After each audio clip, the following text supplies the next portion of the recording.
the game, cause see the boxing voice. Welcome back, gang, for the first time and hopefully many more to come.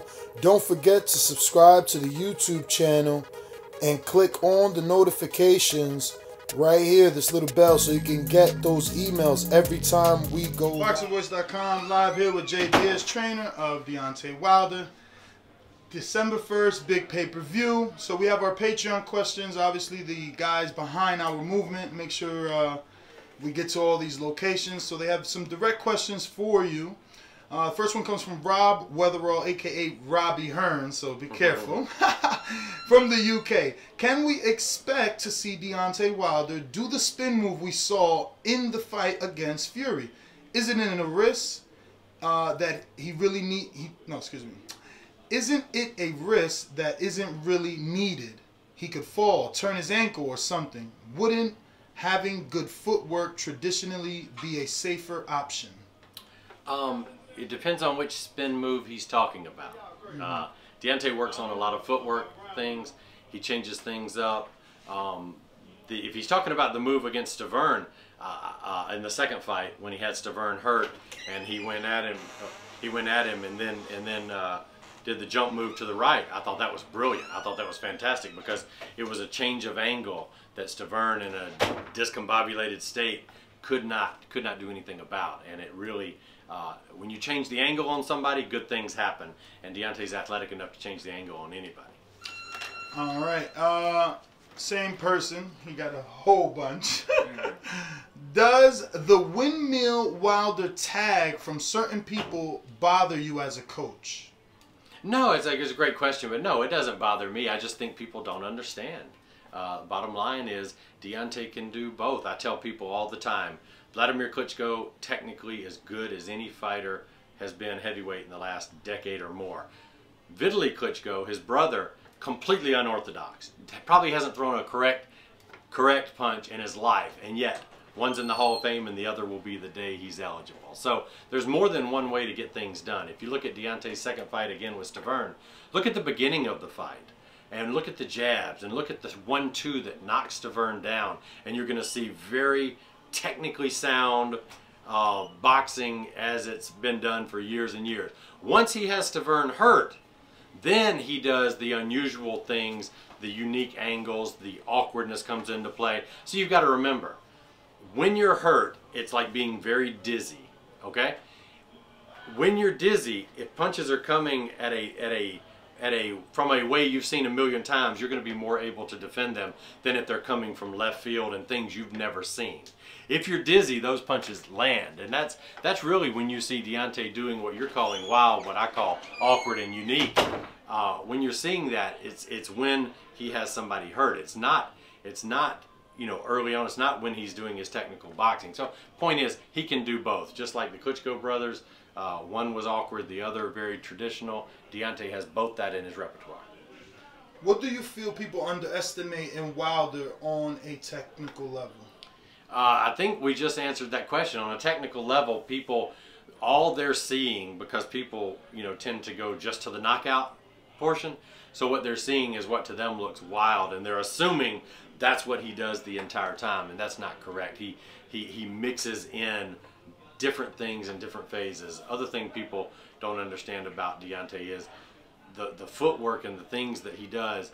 It's not orthodox. It's not going to fit into the box you want it to fit into, right? But that's the same thing that if you look at Deion Sanders, you look at Herschel Walker, you look at Bo Jackson, you look at Barry Sanders, just to pick American football, you're looking at guys that didn't do things traditionally, and they did pretty well.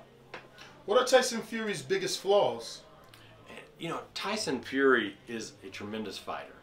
I don't really know of what I would call a flaw. I do know some things I think we can capitalize on, which obviously we're going to keep to ourselves until after fight night.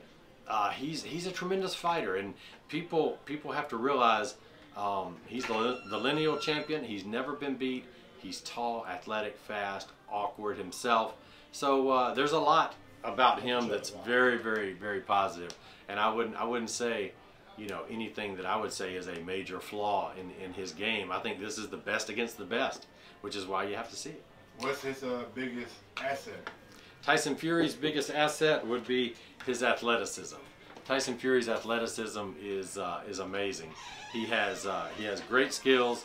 He can move in and out. He can move up and down. He for a guy his size, he can do things that you wouldn't think a guy his size could do. Okay, who is the biggest fight for Deontay? Is it Tyson Fury or is it Joshua? Oh, there's no question. It's Tyson Fury, because that's the one in front of us. You know, there's an old saying in boxing. You know, you look past somebody, you'll be looking up at the lights. And how many times have we seen it happen where somebody looks through or past somebody and does not take the fight seriously enough, and it doesn't go well for him. Well, I can assure you, Tyson Fury is all that we have on our mind. Tyson Fury, Tyson Fury, Tyson Fury. As Deontay's trainer, what has been your biggest challenge in working with him? I don't know that there's been I guess probably the biggest challenge has been just what we've been talking about. Deontay doesn't need some of the traditional things that a lot of fighters need. He likes to change things up quite a bit in there. He's very, I'm trying to think of the best word for it.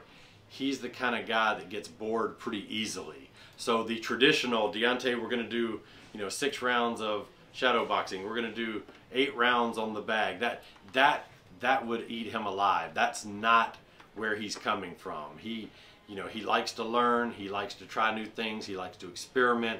And I guess the biggest challenge as I've come up with him is in learning that, and learning that he's a very unique fighter, and you cannot train Deontay Wilder like you would train any other fighter. It would not work. For them, it would be disastrous. For Deontay, it works. What is the most untraditional boxing method or thing that y'all do that normally boxers wouldn't do? To me it makes common sense, but we practice things in the camp that are things that may happen in the fight. What happens if you get your eye closed? What happens if you break your hand? And we practice these things, and so these are things that I think everybody should do, and I don't really understand why they don't. People seem to think that's very unusual. The other thing, I guess, from Deontay's training method is he doesn't go out and run in a traditional sense. And I think he's right. A lot of the English fighters play soccer because they're sprinting, slowing down, stopping, starting, turning, twisting. And American fighters use basketball to achieve the same thing. So I would much rather have Deontay play 2 hours of basketball than go on a 30-minute slow jog. Is there one thing that Deontay does that as a trainer annoys you when in fights or camp? What would it be? That is a good question. I know him so well and he knows me so well that I don't think there's anything that I would say annoys me. He's very unique, and once you accept that, once you realize that he's not going to come from a place that a traditional fighter would come from, and like I said, that you can't train him like a traditional fighter in a traditional sense. Don't get me wrong, we still go over basics. I don't want people to get the wrong impression that we don't work on the basics and the footwork and all that, but we put unusual spins on it, right? I'll give you an example, not to do with Deontay, but used to have a hard time getting the guys to sprint at the gym. So what I did was I brought a football out, and now they're begging to do sprints because to them it's not sprints, it's running a pass pattern. So this is just looking at something from a different angle, getting the same thing done, but maybe with a little different flavor. That was intelligent. How do you beat Deontay Wilder? I would never tell. I don't think anybody beats Deontay Wilder. I'll tell you who beats Deontay Wilder is Deontay Wilder now would beat Deontay Wilder from his last fight. Deontay Wilder from the Stavern fight, the first Stavern fight, would beat Deontay Wilder from the Malik Scott fight. So progressively he's gotten better and better and better, and he's a young heavyweight. Heavyweights mature later, so your heavyweight prime is anywhere from 32 to 35, 36. So Deontay's just entering that phase of his prime, so we want to continue to see him be better than himself as he goes along. Finally, questions from other people. Sam Spencer, I believe is also from the UK, says, is there any up-and-coming heavyweights that you think will be a threat in the division? Oh, I mean, there's always young heavyweights coming up that are great fighters, and you never know who's going to come to the top, and I'll tell you why. At the top level, everybody does all the big things well. It's who does the little things well. It becomes a game of inches, if you would, or a game of centimeters. And it's who does the foot positioning, the hand placement, the spacing, the timing. All those little things come into it at the top level. So you may see some great prospects and then wonder a couple of years after, why did the 25-0 guy, why is he now 28-3? And it has to do with those little things. And there's also the things that come into play that people don't think about, which is, you know, is he getting all kinds of drama at home and it affected him? Is he in a legal battle with his manager or his promoter? Does he have bad living habits? You know, those kind of things come into play as well. So what we've always stressed to Deontay, and he knows this better than anybody, is everything you want is at the door at the end of the hall. Now there's all these doors left and right, that'll get you in trouble. But as long as you focus on the door at the end of the hall and head that straight direction, good things are going to happen. And he's always done that. Blinders.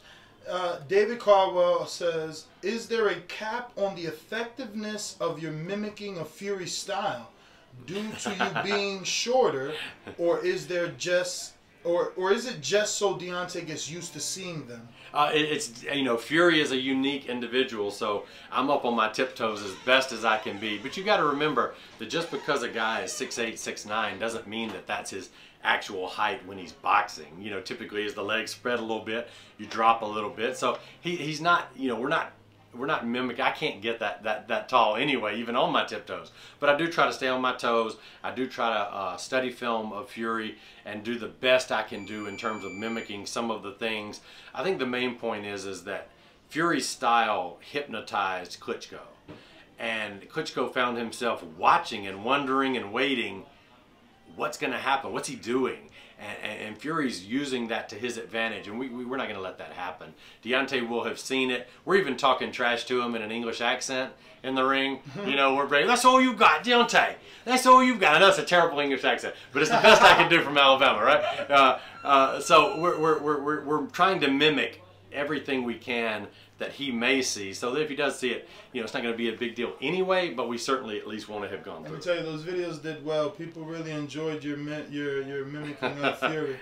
I'm still working on it. It's a work in progress. I think the best mimic I ever did was Audley Harrison. For some reason, after about a week of trying to figure out the way he was doing things and the movements, and it's not the big things. It's sometimes again, it comes down to the small things of the way you move or the way you know. Fury's got that he comes in and he's got that hard feint and that herky-jerky style that works for him. And mimicking that is not easy. It takes a lot of film work and a lot of athleticism, you know, and I'm working on it. I'm doing the best I can to try to give the look. Anthony Edwards in Cincinnati asks, what are your favorite and least favorite things Wilder does in the ring? If you feel you already answered it with the other one, it'll be all on the same tape, but I mean, I don't know if we heard your favorite thing. Well, I mean, you know, I love it when Deontay gets in his athletic stance and when he uses his physical attributes. The more athletic Deontay is, the better he is, the less traditional he is. I think the better he is when he gets in a zone and I can see it in his eyes. That's my favorite thing. And I guess anything other than that would be my least favorite, because I absolutely love it when he zones in and he's in that stance and all that athleticism. You know, being in the right stance and being in the right position is like a car being in alignment. You know, when a car's in alignment, it runs very well. If it's out of alignment, it doesn't. And we want to keep Deontay in positions where he can use his athleticism, because nobody can match that. Deontay always says that during camp he transformed from the Wilder to the Browns bomber. Do you see that, or is it? Oh yes, no, yeah, he's not lying about that. There is a transformation that comes about when Deontay becomes the bronze bomber, and he's still jovial, he's still you know, fun guy to be around and all that, but you can see the seriousness. You can see it turning and turning and turning, and then come fight day, you know, there is no you know, he's better with fans than anybody I've ever met. But come fight day, you know, that's not the guy you want to come up to and ask for, you know, this, that, or the other. Hey, can you do this or that? He is zoned in, and it's not just fight day; it's a progression. But once we get there, once we get to fight week, that focus starts zeroing in, and he becomes an entirely different person. He's very honest about that. He's not making up a persona. He's honest about that. I can tell. I definitely took that in when I see Denzel come to the back and he just dabbed him up like that. Yeah. It's a great point when Denzel Washington came in. Yep. And obviously, and Denzel took it the right way because he understands. He's been there, and he probably does the same thing with his roles. You know, Denzel probably, you know, doesn't want somebody coming in at that moment. And Deontay acknowledged him and was respectful, but you know, it was time for business. Are you training? Can you check and see if he's here? Just look out there and see if he's in his space yet. Are you training or planning to train any other fighters? Oh, hang on one second. No, he's not there. Oh, okay. Come on back. We're good. Just wanted to make sure I didn't want him warming up. And all right. What's the question? Are you training or planning to train any other fighters? I'm an advisor to several fighters, which means I try to advise them on their careers and work with them. If I see something, I'll mention it or talk to Coach Cuz, who is the lead trainer. I have put in some work with Robert Alfonso, our Cuban heavyweight, that I'm his advisor as well, and I probably have taken a more hands-on approach to the actual training aspect of him than I have with you know, anybody outside of Deontay. Deontay's obviously the priority, and everybody knows that. But when he's between fights and Robert has a fight, yeah, we'll bring Robert in and we'll work with him, and as a team we're trying to make him a better fighter as well because he's got potential. Have you ever been clipped by one of Deontay's punches? Oh man, that's a great question. Yes, absolutely. Really? Oh yeah, are you kidding? There used to be a video, and I wish it's probably still out there. But again, I was working southpaw mitts as Audley Harrison, and it was in England, and Deontay threw a punch, and because my hands are turned backwards from my normal stance, I got hit right here. And it hurt, but I didn't think anything about it. We just kept working. I've been hit before. But the next day, there was a bruise that went basically all the way around here. It was unbelievable. Deontay hit me here, and there was a bruise about this big, about as big as my hand, for about a week. I had a bodysuit on, and he hit me just to the side of the bodysuit, and I had to have hernia surgery. What? Yeah. I had to have hernia surgery from one shot. Yeah. It took a while for me to realize. All of a sudden I started seeing like this lump, you know. I'm like, what in the world is that? But what it was it was from the shot. Yeah. I hope Bone Squad got insurance. Holy shit. He's dislocated Coach Cuz's thumb. He's separated Mark Breland's shoulder. He's the only heavyweight in the world that has 3 mitt men. Yeah. So. Wow. This one comes from Ron Goodall in the Bay Area. He says, who are some of your favorite boxing trainers, old school or new school? You know, obviously Eddie Futch was an amazing trainer. I'll tell you somebody that was really great to me and didn't have to be was Emmanuel Stewart.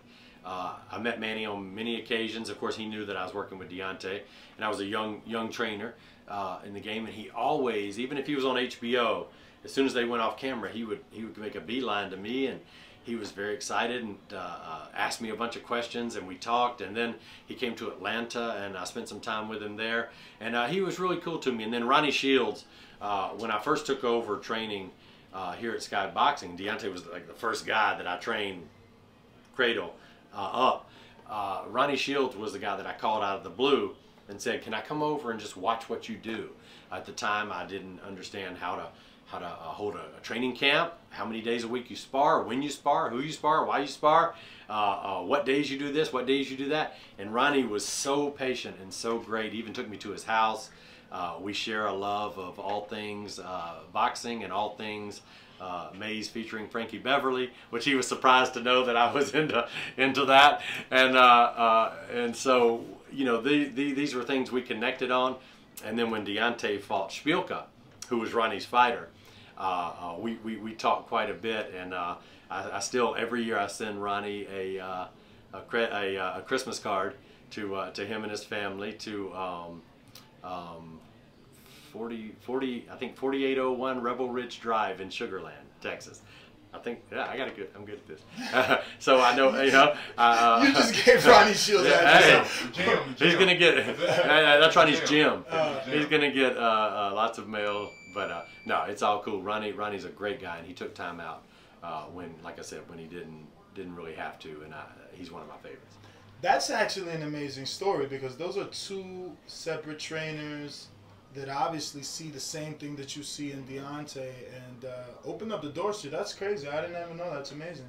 Did you feel bad when Deontay did that to Speaker? Well, you know, it's business. It's business, and I talked to Ronnie about 3 o'clock that morning. We saw each other. They had been to the hospital and everything, and we checked on Spielka, and everything was good. And Spielka was there back in the lobby, and he was in good spirits. And he told Ronnie, "I want to fight for the heavyweight title." And Ronnie looked at him, and Spielka said, "Maybe WBA, not Deontay's title again." So everything's cool. I look forward to working in opposite Ronnie in the future. You know, that's what we do. We're friends, but we also have a job to do. Since you told us the story of, I'm friends with you know, I've gotten to be cool with Ben, Tyson Fury's trainer, and we've talked a time or two on the phone, and we'll meet up. And you know, he's got a job to do with his guy. And I've got a job to do with my guy, and that's just the way it is. It's the hurt business. It's a serious business. But you know, we both are trying to work hard and give our guy the best chance for success. Since you brought up Emmanuel Stewart, who obviously at the time had to be training Vladimir Klitschko, I wanted to know if you could give us any insight on that story. I mean, there's an article that the UK fans grab onto from many years ago where Shelley said that Deontay wasn't ready to unify with Vladimir Klitschko at the time. Did you know about those quotes? Did Shelley ever offer you the fight with Vladimir? And if not, why didn't Deontay attempt to unify with Vladimir all those years ago? Well, I know Deontay wanted to unify with Vladimir. I'd have to look at the timeline, but I don't remember, to be quite honest with you, exactly how that stacked up, and if we were coming up as he was kind of going out, at what stage that would have been possible. But you know, that fight, I would have loved to have been a part of that. I would have loved that fight for Deontay. Klitschko's a tremendous fighter. You know, first ballot Hall of Famer when he becomes eligible, just like his brother. So all respect to anybody who did all the things that he did in boxing. You know, people say, "Oh, you know, his style this or his style that." Well, do something about it. You know, if you can't do something about it, you got nothing to say. Nobody could do anything about it for a long time. Wouldn't you want Deontay to fight, like, not like Klitschko, but more like that Stavern 1 fight? Like, isn't that the Deontay as a trainer you want to see? I mean, as a fan, honestly speaking, I feel like that Deontay Wilder from Stavern 1 will beat anybody behind that jab. Yeah, if he just stays behind the jab. But you two things. Number one, you know, the other guy has something to say about that. You know, you're in with live resisting opposition, so the styles sometimes take a little more time to figure out. You know, there's no need to trade early with a guy like you know, Ortiz, who we feel like Deontay gets stronger and stronger and stronger as the fight goes out. And we felt like Ortiz's trajectory was the opposite, so there was no need to trade early. So you and Gerald Washington is a big, strong guy with a lot of what I call just like nervous energy, and he's so strong early. You know, why would you? You know, our whole thing is, why would you give anybody? I tell this to all my fighters: don't give somebody their best chance, right, to win. If their best chance is catching lightning in a bottle, then that's not, you know. With Stavern, you know, being the height difference and all that, and Deontay's jab, we wanted to go right out and establish the jab as early as possible and remind Stavern, if he had convinced himself that the first fight was a fluke, we wanted to, in the first minute, convince him the first fight wasn't a fluke. And like, oh wow, here we go again. This guy's even better than I remember. Craziest knockout you ever seen? Deontay knockout, or just in I guess, well, he didn't clarify. Ron didn't clarify, so I guess in general. Probably that George Foreman. In general, the George Foreman Michael Moore knockout was That walk by? Was a really, George Foreman Jerry Cooney was a very unique knockout. There's a man. I mean, I'm kind of a historian, so I could go a million ways. Oh, he's gonna love you more. That's what he is. Go a million ways with great. Give him an old one so he could do some research. He'll love it because he's a history buff. Who is this? Ron. Ron. I think Sambu Kalimbe's knockout of Doug DeWitt was amazingly brilliant and technical. That would have been late '80s. If you want to go back earlier, you've got Robinson and Fulmer. You've got you've got a lot of things. There you go, Ron. You got two to do some homework too.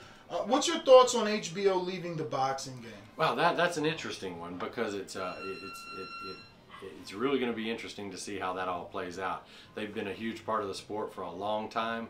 I felt in recent years that they were getting too much into branding and not enough into compelling matchups. I think it should be 75% great fights and 25% trying to make stars. And I thought like they maybe changed that up, and they were doing a bigger part of, trying to make stars, and not so much, making the best possible matchups. When boxing people don't know some of the people that are fighting on HBO, that's a problem. So I think in recent years there was some of that it didn't make sense that two guys are fighting that you don't really know who they are, and this is what you do. So that was a problem. But they had done a great job for so many years. I hate to see it, but we've got to see what happens next and where this whole thing's going. Do you think they'll ever come back? I think probably at some point HBO will be back, and they'll have a whole new team and a whole new vision, a whole new plan, and try to do something big with it. Two more. I know you're getting anxious. We got Christian the Magician in California asks, how do your hands hurt after doing mitt work with Wilder? That's a great question. It's actually the thing that hurts most with me is my elbows. I was a college baseball pitcher, and I had elbow problems even then. I'm a lefty, but when he hits, I have to be careful to try to elevate my elbow a little bit, because so that way the pressure's more here. If I'm like this, there tends to be that aspect of it, and that for whatever reason I feel more in the elbow than I do in the hands. And back in the day, we all thought the bigger the mitts, the more padded the mitts, the better. As it turns out, that puts so much weight, and then the punch added to that was the worst thing we could have been doing. Kind of like Muhammad Ali jogging, with army boots on and stuff like that. And by the time he was in his mid-30s, his legs to a large degree weren't the same. Had Ali worn light running shoes, he probably could have. Now, I know back then they were thinking was we're going to build our legs up, but wearing the lighter shoes, he probably would have had another 2 years of better footwork than he did. Did you have Tommy John? No, I never had the surgery, Tommy John surgery. You have so much knowledge. That's crazy, because I always have that argument, because people like to say, well, those generations fighters are better than this generation's fighters. It's like, oh, gone are the Haglers and the Hearns, and I always say, my generation's fighters will whoop that ass. Like Floyd would beat all those guys. Fucking, what will Wilder do to those heavyweights? It really depends. It depends on, and that's a very interesting question, because to me, a guy like Larry Holmes was one of the greatest. But wait, I phrased that wrong too, because I want you to get the full. Because it's not only about fighting, it's like you said, the training methods that we have now compared to those. Like, we got cryo chambers. It's just so many things. Deontay's getting massages. Ali wasn't getting any of those treatments. The biggest difference is the same day weigh-in. Do you feel like if fighters fought, if fighters didn't cut so much weight and had to weigh in on the same day like back then, right, they could compete with those fighters? Yeah, well, obviously, heavyweights don't have that problem regardless. Yeah. But yeah, if you want to be honest about it, the truth is, you should weigh a guy in the day of the fight, and his weight is his weight, and that way guys will come in more like like Floyd does, come in about what he's walking around at, or a little. The fact that a guy can starve himself down and put on 16 or 18 pounds is, number one, not good for the guy he's fighting, and number two, not good for him. If you look at ring injuries, serious ring injuries and ring fatalities, you're going to find a couple of factors. Number one, guys typically took the fight late, so they didn't have a lot of time to prepare. And number two, they cut a drastic amount of weight. Now when this happens, the brain fluid thins, and that barrier between the brain and the skull is thin, and so the brain is hitting the skull because it doesn't have the thickness. And the reason that's happening is because guys have lost so much weight. So you look at guys that lose a lot of weight, they're really taking some dangerous chances. They really are. But I know they're not going to do that. I know they're not really going to make guys weigh in the day of the fight anymore for whatever reason. But if they did, guys would be forced. You'd have a few guys that wouldn't do it, and fights would get canceled and all that. But eventually, guys would start saying, you know, I've got to weigh in at a more reasonable weight class than what I'm fighting. To make that question fair, let's omit the skill. Do you think that this generation's training methods are superior to the generations? Well, yes and no. And I think that a lot of guys, what they did in the past was fantastic, and a lot of the old time fighters could be able to compete in any generation. You know, that they would. Sometimes the size difference could be problematic, particularly in the heavyweight division. When guys were fighting 6'1", 6'2" guys, 185, 190 pounds. You know, Marciano 184 pounds, Lennox Lewis 240, 250. You know, there's a big difference in what's happening there. So there's a lot of, as far as the training goes, I think the internet is, you know, potentially the best and worst thing that's ever happened to boxing training. You got guys that don't know anything, and they go on there and they see, you know, the 37 punch combinations with the 2 hips, 3 dips, 4 skips, and a side straddle hop mixed in, and they think, oh, this is how you train a fighter, you know, and the guy goes out there and gets killed. You know, all the flashy stuff, and the coaches trying to get likes and trying to, I don't understand that. I think it should be realistic. I think you should do the work in the gym should mimic. You know, when I see a fighter throw a 47 punch combination with 17 twists and turns in between, you know, then maybe we'll start doing it. But until then, you know, I mean, I get some of it for a conditioning standpoint, but in terms of that being your realistic work, it's not. It's a show. It's a circus. And last one from Raheem Ingram. In your opinion, what did Deontay do wrong in the Ortiz fight to create such a scary moment? Well, Deonte got sick before the fight. That's why he didn't do that wrong. That was what was done wrong to him. People don't remember this, but right before the 7th round tornado that Deonte went into when he got hit with those shots, he actually hurt Ortiz. And what happened was he hurt Ortiz, and then he took a decently big step, which we always preach against in heavyweight division. There's no reason to ever take a big step when you're a tall guy. Why would you have your head fly that much closer to your opponent for no reason when you've got the length and the reach? And so we took a little decently big step. And you know, the other part of it is Ortiz is a great fighter, and he saw something. He landed a great shot. He tried to take advantage of it, but Deontay got through the tornado. Deontay, just like Evander Holyfield said, Deontay was problem solving. He was jamming him, which is like clinching to keep, you know. He was doing all the right things. When the round ended, he came right back to his corner. He didn't wander around. So, you know, when you're in boxing, these things are going to happen. You're going to go through adversity, and it's how you come out of that adversity, what you do when you're in that adversity. And that's one thing I know about my guy. Deontay Wilder can handle adversity unlike anybody I've ever met in my life. What is up, TBV family? Yes, YouTube has been cutting funding to their channels as of late, and with net neutrality going through its process, the internet is changing. If you want to keep your favorite channel intact, coming up with tons of content, and plus get hours and hours of extra content, head over to patreon.com/ThaBoxingVoice to become a member of the TBV family and help support the channel. Peace.